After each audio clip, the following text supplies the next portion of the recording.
Yeah, Zoom is doing much better than YouTube. I'll see if I can bump those numbers up in future. It's fine. As long as there's people watching, I'm happy. Well, that just got even. Anyway, the time is half past, so we can begin with this talk 2 now. We had 0 and 1, which will be focusing on were there opportunities for Africans in British America, and more specifically, what was life like for people of African origin in British America? As we start talk 2. And I'm actually just going to mute everyone real quick, although you can still unmute yourselves, but please don't just yet, until afterwards. So this will be a talk in 3 parts, as I like to do them from now on. And the first part will be locating us geographically and temporally. So where and when we're going to be discussing what we're analyzing. And then we're going to look at what the experiences were of both enslaved and free Black people in British America. And in fact, the picture we have here is of a Mr. James Fortin, who is a wealthy Philadelphia businessman who was born free in British America. I'm going to talk about that kind of story a little bit. And then we're going to have a look at what this means for the future of America and almost set the ground a little bit for what will come next, which will be the American Revolution. And the first thing I want to really emphasize here is this idea that was of 3 layers to the map. And when we have a map like this one, I think this one was made by John Smith, the secondary main character of the Disney film Pocahontas, I suppose. He did a lot of other stuff as well. He was an explorer in America, and I think it was him who made this map. And there are 3 sides to it. The first side is the kind of most basic viewing. And when you look at a map, any map in the world, it's the side that you see. And it's where the lines are drawn of where the countries are. And if you look up, and there's one that appears a little bit later, a map of European claims on the Americas, you'll see these kind of maps. They've got big straight lines all over them. And there's blank space where Europeans haven't claimed the land. It's just empty. Who knows who might live there? I don't know, certainly. And there's no holes in or anything. It's very contiguous. You know, it goes Dutch claim, British claim, French claim right next to it, and they all line up and are very neat. Beneath that, or not really beneath that, alongside that is the black layer to the map, if you will, because the Black communities that lived in the Americas in this time almost inhabited different worlds, right? Certainly in British America, they were very segregated from the white populations. There wasn't much intermingling or mixing at all. And so they would often speak different language, might worship a different religion, they would do different work. And even though they would live in very close geographic proximity to their white counterparts, and unfortunately in many cases masters, they would effectively have another layer to the map of where the Black communities are located within this broad ranging. This is British colonial America, this is French, and so on. And then the final layer, and this is a lecture series that focuses primarily on Black history of America, but it's so, you really can't ignore the indigenous side of things, is the indigenous part of it. And that is really addresses any map you see that has blank spaces. People live almost everywhere that it's possible for people to live, in fact. And so these blank spaces are often, in fact, inhabited. And we have the groups in British America, the Narragansett, Algonquian language groups, the Haudenosaunee, a bit further inland, the Ojibwe. There are dozens, hundreds, if not thousands of different indigenous groups that populated this area before Europeans arrived, while they were living there, and still to this day, unsurprisingly. And they are, in some respects, hard to see because often they aren't given borders at all in some maps. In this one, they are present. You can see Powhatan, who is the Algonquian chief or leader. Chief has baggage that we don't necessarily like, but he was in charge of a bunch of people of the Algonquian language group. And we have another figure, I think there's a name given possibly, with a bow and a club. And another thing that's worth mentioning is that often indigenous people are kind of represented as part of nature. I think in Christopher Columbus's diaries, it talks about how they encountered big waves, terrible storms, snakes, and Indians, right? And that's the thing to just, I know this isn't the focus, but it's a point I think is worth making. There are 3 layers to the map, and the indigenous people are people, as is everyone else. And that's the kind of basic idea that I want us to take with, to hold with us as we go through the rest of this talk. Because we need to start zooming in, because where we started last time was just the Atlantic world, which is what I'm showing here. And there are 3 important parts of the Atlantic world for this discussion. You can see off in the corner, Europe is tucked away, and obviously Europe is very important in the history of the Atlantic world. But for our purposes, we have three parts: West Africa, the Atlantic Ocean, and the Americas. Because everyone who is Black in the New World in this period was either born in Africa or their ancestors were born in Africa and they were brought across the Atlantic into the New World. And we talked about this a lot last time, so really we just reframing the discussion. But we have people coming from primarily West Africa, so the Sierra Leone Basin, the Gulf of Guinea, that region, and also a bit further south, the Angola Basin, the Bight of Biafra, that kind of region. And we are talking about millions of people. There are no very accurate estimates for how many people were brought across the Atlantic. The lowest estimate I've seen is around 6 million, and the highest is around 12 million, which goes to show how wide the margin of error is. It is as large as the lowest guess possible, right? We really don't know the exact numbers at all of how many people were brought across. Certainly it was millions, enough to severely depopulate the areas left behind. That is a point worth mentioning. And the people were brought across the Atlantic Ocean, and in recent scholarship, so in the last maybe even 30 years, people are beginning to rethink of the Atlantic Ocean, what was called the Middle Passage, as a place of history in its own right. Because a lot of things happen in this region. It's a place of violence and of escape and of movement and of travel and of people becoming enslaved and being made free again later. After, in the year 1807, when the British Empire makes the slave trade illegal, the Royal Navy starts boarding slave ships and forcibly liberating the people aboard them. And so a lot of things happen, and now that's kind of just to clue you in on the new hot trends. That's the thing that's happening in historiography at this time. But the ultimate end for almost all of these people, not all, but most of these people, the vast majority, was to arrive in the New World. And most of the people who were enslaved and brought across the Atlantic Ocean arrive in Brazil and Cuba and other parts of the Caribbean. Comparatively, very, very few end up in what is now the USA.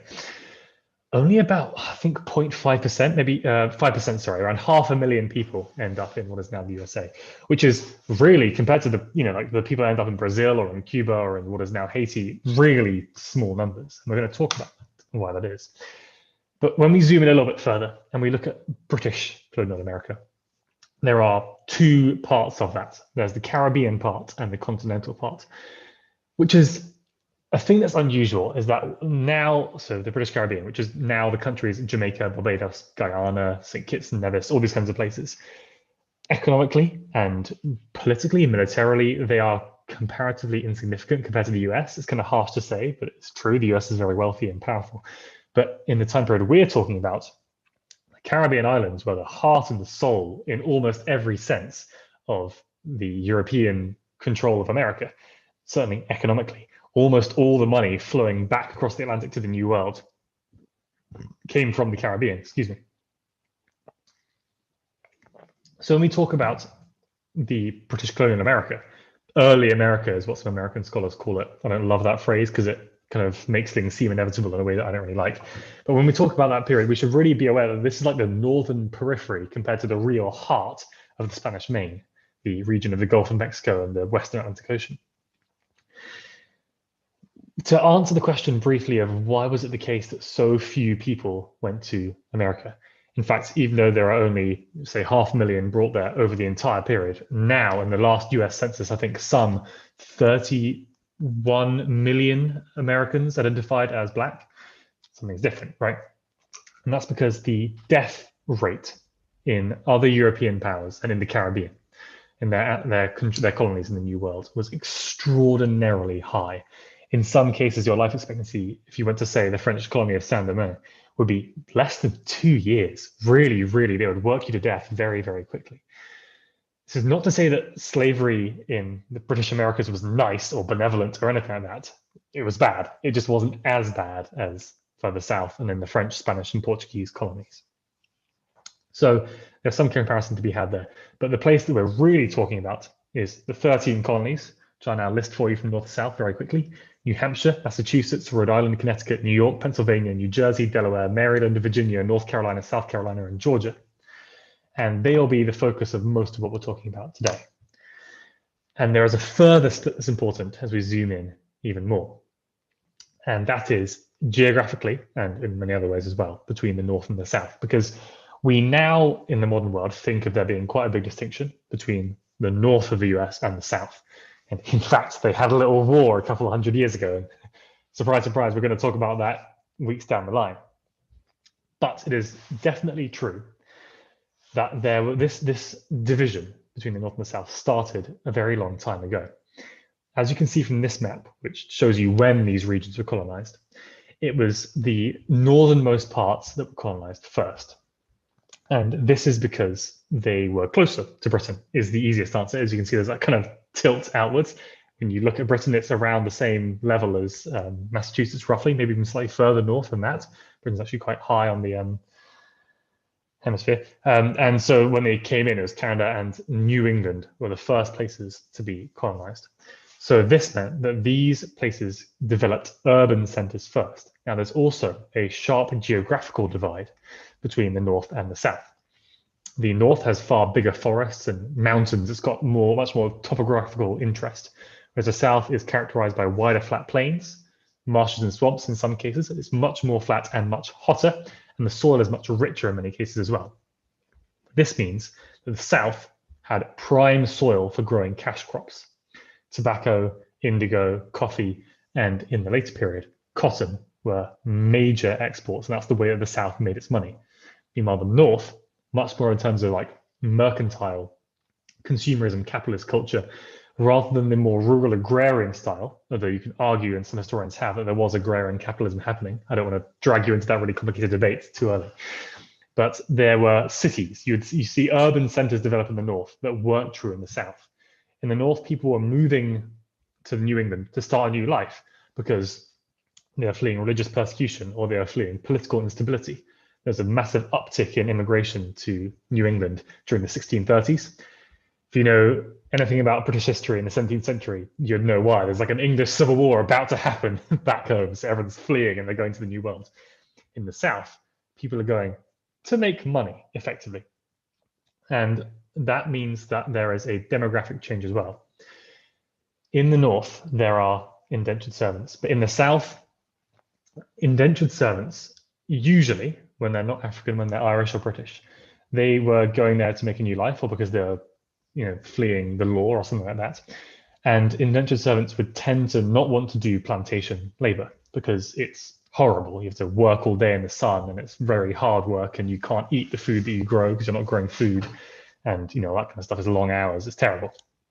And so where there are plantations, there was a demand for enslaved labor because you could compel someone to work in a job that no one wants to do. And so in the south, you see many, many, many more enslaved people because there is the possibility of growing these cash crops that just isn't true in the north. This is not to say that there was no slavery in the north. There was some, but around 2% of white northerners by 1780 were slaveholders, while in the south it's around 25%, much, much more slavery going on in the south. And the result also meant that the laws changed as well. You would think, I think for good reason, that one framework could be if you see Black people around you all the time, then you would realize that they're people just like you and you'd have more liberal laws. Well, actually, the opposite happened in these regions where there were large Black populations, particularly in the Carolinas, where in some cases there were even more Black than white people. The white slaveholding class would become terrified of revolt because there were so many around. And so they got much stricter laws, much harsher penalties for breaking them, and defined the slavery along much harsher racial lines. For example, in Virginia, in I think 1680, as I said last time, very briefly, it became law that if you were Black, you were a slave. If you were white, you were free. They defined slavery along racial lines. In the North, you have much more enslaved and free Black people living in harmony, well, not in harmony, but in the same societies as each other. And so opinion begins to shift more towards freedom in the North, even though the first colony to make laws that legalize slavery was Massachusetts in 1640. So it's not as simple as North good, South bad, but there are reasons for the different processes that culminated in there being more instances of slavery in the South, fewer in the North. So we should talk about the rise and fall of slavery in the slave trade, because this is actually, as I said last time, I think, briefly, expanding on this more, quite a brief thing. Initially, so back in these first colonies in the kind of before 1660, even starting in 1617 was the first one in Jamestown in Virginia, and Roanoke as well. These colonies did very, very poorly. They were funded by private enterprise, which means that they were often underfunded and poorly supplied. And they were often unable to grow enough food for them to live in the 1620s and 30s. You get what's called the starving time. And there are reports of the colonies either collapse or they are forced to sell everything they own to Native American people to get food to live. There are reports of cannibalism as well, and it's not very often talked about, but there is archaeological evidence to support it, because obviously no one wants to admit to doing it. It seems there was cannibalism going on. And so these colonies weren't very prosperous. But by the late 17th century, so the 1670s and 80s, these private organizations have largely collapsed, and they've been taken over by the British Crown, who then pump in much more goods into them and people as well. And they then start to become profitable. And once they become profitable, people realize if we, take land off the Native Americans, then there's actually huge amounts of land compared to these very small islands in the Caribbean. North American continent is vast. So there's lots of soil that we can grow crops on. And that means that as demand surges in Europe, as people start getting hooked on coffee and tobacco, right? These are addictive substances. So demand only spikes and spikes and spikes. At the same time, the British Crown breaks the monopoly that the Royal African Company had on its ability to enslave people in Africa, which means suddenly much more corporations start appearing. So the supply of enslaved Africans increases as well. So does the supply of soil. There's this massive boom in slave trading and slavery that takes place all across the Atlantic. And we see this all over the Atlantic world, but it's no different in British America as well.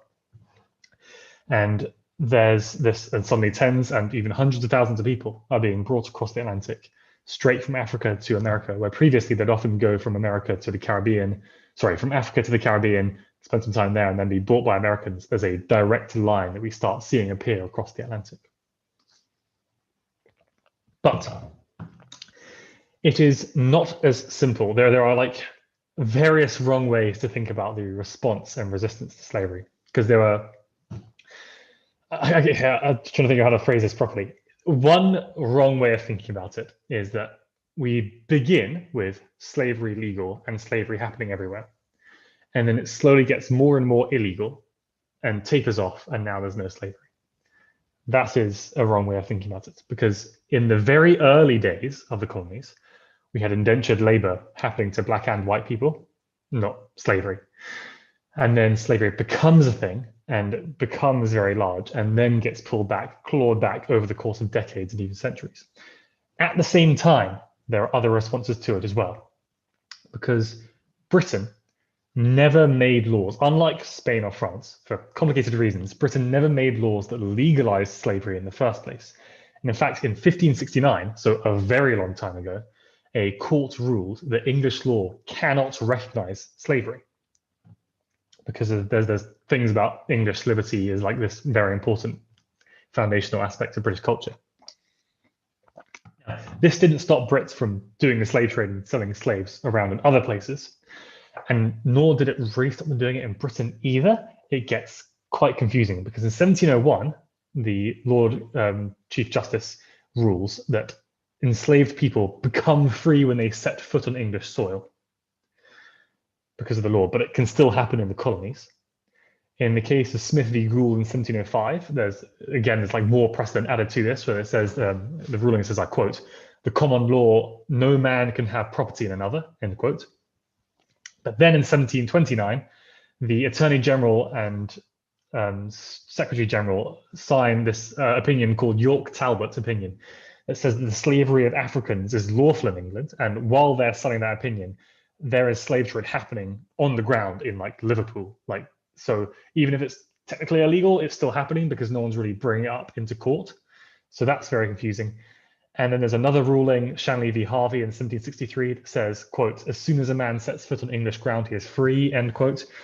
And groups like the Quakers, for example, as well as obviously the people who are being enslaved themselves, they're fighting hard against it the entire time. We're going to talk about slave resistance in a second. But from the like legalistic political side of things, groups like the Quakers are fighting against it, saying it's immoral. And there becomes this understanding that basically it's very, very hard to legally justify slavery, obviously, because it's awful. And so there is a case, a very important case that happens in 1772 of the Crown versus Knowles, ex parte Somerset. And what happens is a man called John Somerset, who is an enslaved person born into slavery in America. And he is owned by a clerk in Boston. And the clerk takes him to Britain for a business trip, I believe. And John obviously immediately runs away, like as soon as possible. And he is eventually recaptured and put on a ship heading back to Jamaica to be re-enslaved. At which point, 3 Quaker abolitionists, claiming to be his godparents, take the slave owners to court, arguing that this is illegal. Once he set foot in Britain, he was free. And the court ruling says, I'm going to summarize this quote a little bit, quote, of the institution of slavery, quote, it is so odious that nothing can be suffered to support it but positive law. Whatever inconveniences, therefore, may follow from the decision, I cannot say this case is allowed or approved by the law of England, and therefore the black must be discharged, end quote. So the law says over this period that slavery bad. Meanwhile, in America, they're making slavery more and more legal. So it's this very complicated process of the 2 parallel sides of pro-slavery and anti-slavery, and they're moving along next to each other. And sometimes one side wins, and sometimes another side wins. It's not as simple as anything swinging back and forth in any kind of one-dimensional direction. And while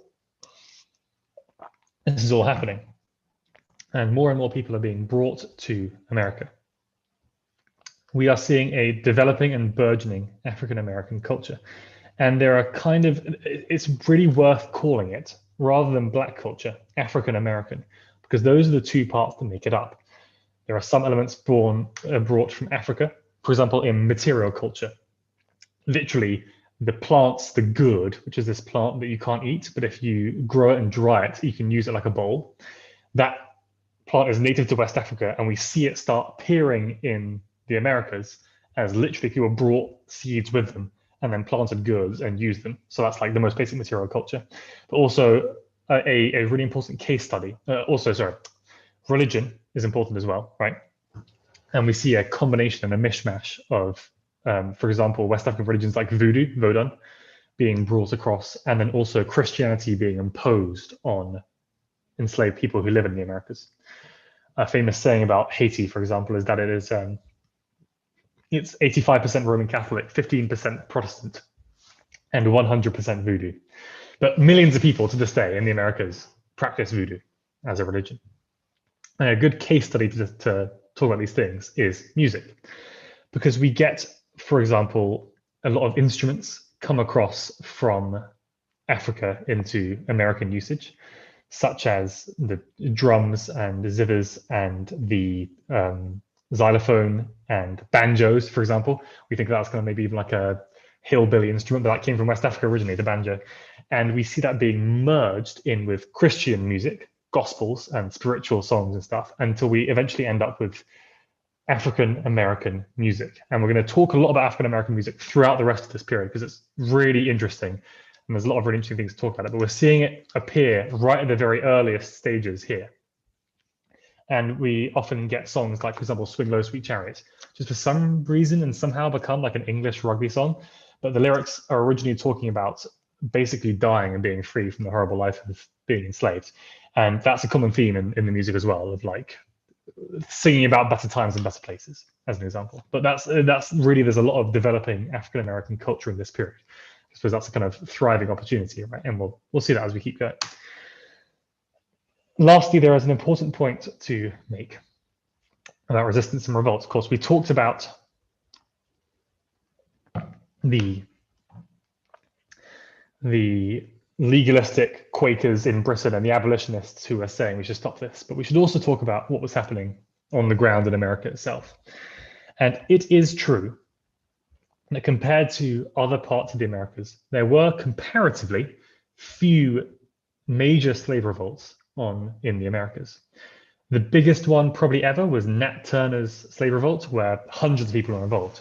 Hundreds, not thousands like there were in other places. And there's interesting reasons for this. The historian Eugene Genovese has what he gives us 8 conditions for slave revolt to happen. I'm going to run you through them very quickly and then talk about them as they apply to America now. The black population is much larger than the white population. There are relatively large slaveholding units, suitable geographical terrain. African-born slaves are more numerous than New World-born slaves. Owner absenteeism, conflict within the ruling class, economic distress and famine, and the social structure of the slaveholding regime permitted the emergence of an autonomous black leadership. The last one is really, really complicated, and we'll talk about that for other stuff, don't worry. But to apply the first few to America. Firstly, there were only 2 states where black population was ever larger than the white population. That was the Carolinas, and even then it was like less than 60% black. So we have a bare majority, which means that when there was insurrection, it was able to be suppressed very quickly by like lots of white people.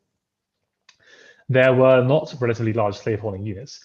Only about a quarter of enslaved people worked on plantations of 50 people or more.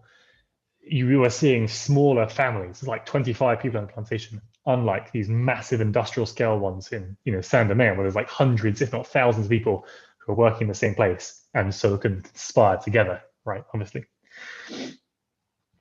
Suitable geographical terrain, the wide, flat, open plains of America are not good for hiding, unlike the high hills of Haiti or Jamaica.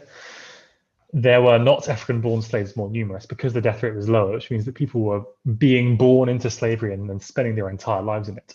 When you haven't lived your first few lives in freedom, it's much harder to imagine what that's like, and so to fight for it, it's very unfortunate. So people were almost had their will more broken by the fact that they're being born into it, rather than being free people taken over to the Americas.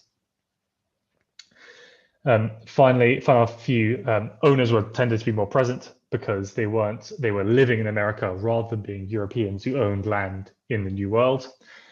And there was less conflict within the ruling class of the Americas until the Revolution. And we'll talk about the Revolution as well next time. So there is this myth of passivity from enslaved people in America. And there are speeches given by American politicians after Nat Turner's revolt that talks about how the enslaved person is comparatively docile. And that was not true. We do see small scale uprisings and revolts and resistance throughout this entire period. But it is certainly true that in general, there are fewer major large scale uprisings than in other parts of the Americas. But the reasons for that obviously isn't that like the people were worse. It's for all the obvious reasons that we've given above. So, and obviously there are cases of major large scale revolts that we'll talk about in future. So what can we conclude from all this stuff? First off, there's big variation, not only over the New World as a whole, nor even over British American world as a whole, from the continent to the Caribbean, but also almost like, within the 13 colonies, there's vast variation on how people lived and how they were treated and what kind of laws govern their lives. And we should accept those changes and distinctions, and we'll keep them with us going forward. There's no homogenous group, or there's no like one opinion shared by all enslaved people, except for maybe, I'd like to be free. But even then, well, yeah, quite likely, actually, yeah, probably. And another thing that we want to conclude from this is that, as I said before, we don't want to be, historians hate calling things inevitable, with good reason, I'd like to think. And neither the development of slavery in the New World nor its decline are inevitable. And there were people fighting back and forth for it right up until it finished in America. Well, at least partly finished in America in 1864. And the final point is, and I've touched upon this a few times, is we are laying the groundwork for what's going to happen next time. You may have noticed that the last court case I talked about was 1772. The American War of Independence begins in 1776. And while Britain's moving towards freedom, obviously not 100%, but the legalistic side of things is moving towards freedom, the Americans are moving towards more slavery. And these two forces in motion are about to collide next time. We're going to talk about the American Revolution in the future, but we can see the roots of how this is happening, where the economic and like political conditions are there, where they are not there in Britain. And now I'd like to ask if there are any questions anyone has about the stuff we've talked about so far. I timed that quite well. And yeah, I think you can unmute yourselves if you so desire. Yeah, I think you can.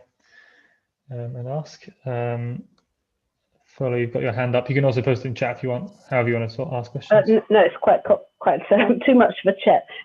So what I wanted to clarify is, I think it was James Somerset. You said he was brought to the UK, but he escaped. But when he was brought, was he not brought over as a? Was he? He wasn't a slave, surely, when he was brought to England. And if so, because that's why I'm a bit confused, because when he got here, I understand that Stuart, that was the case. But I just don't understand how he could escape when he was actually brought. He wasn't brought as a slave, was he? So it's, it's a really good question. And it's there's a lot of really lack of clarity here, where often people would be there's like three different things going on at the same time. One is that often the law doesn't directly correlate to what's happening on the ground, right? So at the time of that opinion by the Secretary General and Attorney General of Britain, that slavery is legal, there was still legal precedent saying that it was illegal, but also there was slave trading happening on the streets of Britain. And so it's often the case that things would be going on that if they were brought to court would be found as illegal, but they were still often even enforced on a small scale, right? So there's stuff that happened that would even maybe local police and local authorities would enforce that actually on the high scale was illegal. So that's one side of it. Another side of it is that often people would be enslaved in the New World, and then when they were brought to Britain, they would be classed as an indentured servant under a contract, and that's how they would be legally treated. And so they could then be still kept under the control of their master while they're in Britain, even if what effectively was the case was they were in a state of slavery, right? And so that then you get into this really weird legal gray area, and that's basically what I think John Somerset was hoping to exploit when he legged it and escaped his bondage. So it's possible that he was being held in what was effectively slavery, even though it was technically illegal to be happening in Britain. I know for a fact that, for example, when Benjamin Franklin was living in Britain, which he did for a number of years throughout the 18th century, he had two people with him who, if he was in the US, would have been counted as slaves. And yet they were called servants in Britain. And also one of them ran away as soon as he made it to Britain. So there's a lot, it's really unclear exactly where the law lay and where different precedents applied in different cases and what could be enforced and what couldn't be enforced. I know that's a really unhelpful answer, I'm sorry, but the point is it's really complicated and it's not exactly clear what's going on. Lucas, I've got a question. Are you saying then that in other matters around that time, what was law in Britain would be law in America as well?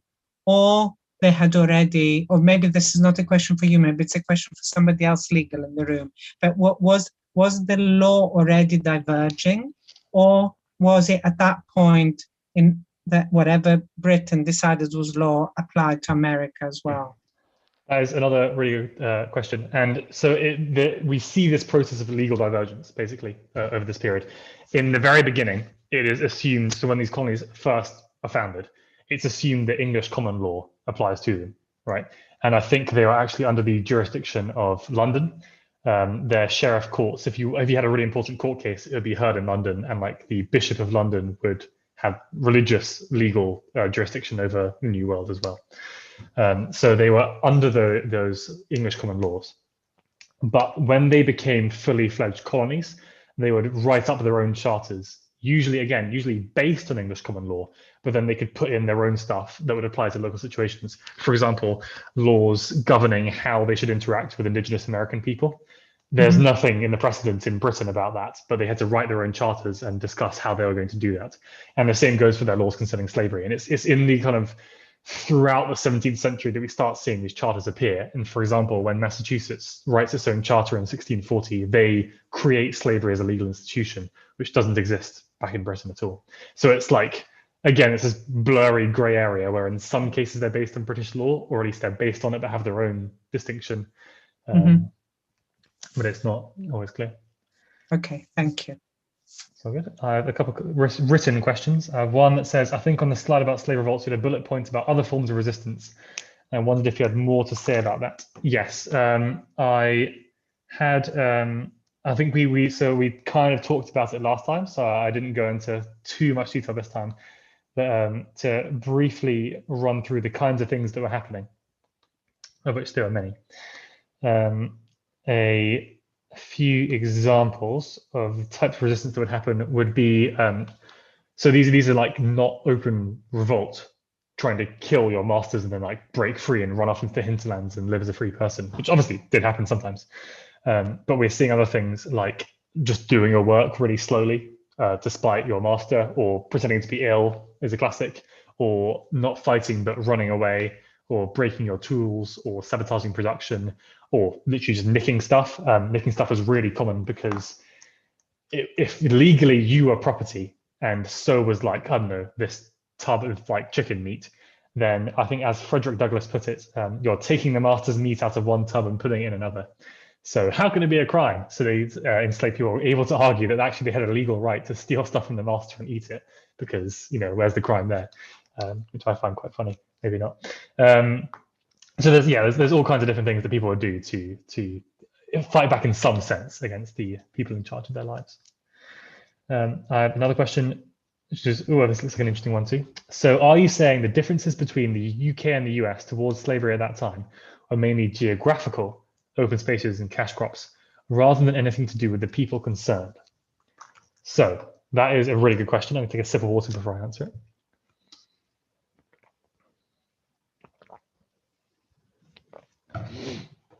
So it's very hard to unpick exactly where the origins of different culture and different legal systems are.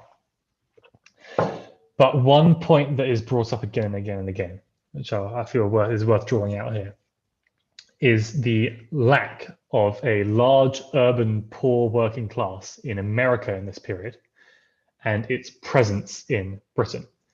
Those would almost be the two analogous groups, wherein the US, or what would become the US, their big fear was of slave insurrection, and they put all their most oppressive laws to govern the lives of enslaved people. In the UK, the big fear was the like unwashed masses rising up and trying to overthrow their masters. And so the harshest laws were put in place against them. And this means that there were, it's really hard to phrase it exactly, but you could maybe construct an argument that what you have, we see the same relation between like dominant ruling class and then subservient working class, but almost because they were able to start from scratch in America, they're able to like legally bind enslaved people under their control in the colonies in a way they couldn't do in Britain. And that's what the kind of one of the architects of colonialism in British America, Richard Hakluyt, he had drawn out these big plans and designs for what the Americas would look like. And there was no place in that for enslaved people, sorry, for large urban poor populations. And that's why, for example, a lot of the American cities were built on grid systems, is to have it all nice and neat and no like sprawling slums, right? It's these same kind of ideas. And so it's hard to say that there were actually massive differences towards the notion of keeping one class of people subservient. What is the case is that in Britain, there was this long-standing tradition of British liberty, which wasn't the case in the US because it was like a new, there's a lot of we see a lot of the dialogue about like being able to create a new society that's ideal. And often the ideal society meant hyper-religious. Boston was founded as like this, you know, city on the hill ready for the second coming, which didn't work. It became a merchant city very quickly.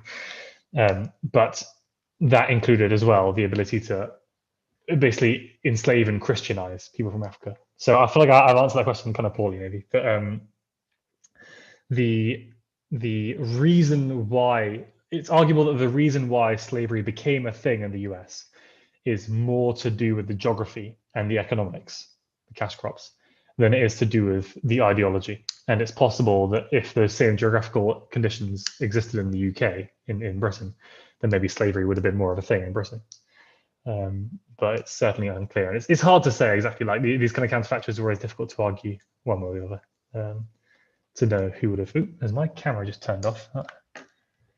No one way or another, exactly why things happened, you know. My camera just turned off. I'm going to try and fix that. But in the meantime, as long as you can still hear me, I can hear you, I'm pretty sure. Oh no, we're back on. Okay, perfect. Does anyone else have any questions at all on YouTube, perhaps, or in Zoom is fine as well?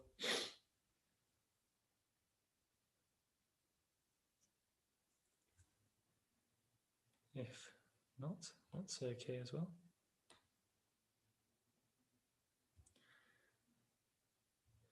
Because we're kind of coming to the end of our time anyway. I'll talk. It's your last chance to think of a question to ask, and that's fine.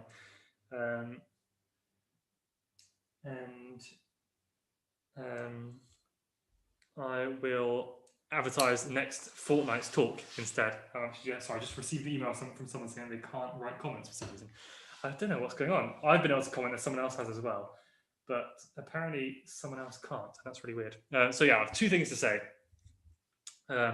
One is that in 2 weeks' time, there will be the next talk will be on the American Revolution, and it will be asking and hoping to answer the question: how is it that the American revolutionaries, most of whom owned slaves, like literally owned people, how they could claim to be fighting for freedom against British oppression, right? How could they say that with like no tinge of irony? That's the question that we're going to try and answer next time.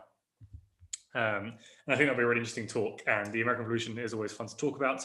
I'm going to insult the musical Hamilton a lot, which I know is very controversial. So be aware of that. That's going to happen. And the second point I'd like to make out is if you are not watching this live, instead you've caught up on YouTube, well done for making it this far. Congratulations. And if you ask a question, if you comment on the uploaded video, then I will get back to you and write up a response as well. So don't worry about that either. And the same goes for anyone who's watching live. If you can't catch the next one for whatever reason, then you have a question, comment it, and I will write up an answer. Worry not. But with that, I think, unless anyone has any last questions, now is your final chance before I say farewell to everyone. Sorry for everyone watching on YouTube who can't comment. That's really annoying. I'm going to try and fix that in future. Maybe you need an account on YouTube and you don't have one, but everyone has one because if you have an account on Google, you have an account on YouTube. I don't know how it works. So I'll try and sort that by next time. Sorry about that. But thank you very much, everyone, for watching. Thank you, Lucas. Thank you. Thank you, Lucas. Thank you. And that was really interesting. Thank you. Glad those who found it interesting, and I'll see you in 2 weeks' time for the American Revolution. Brilliant. Goodbye. Bye-bye. Bye. Yeah. And for some reason I can't end the Zoom meeting as well. This is fantastic. I was leaving anyway. It's fine.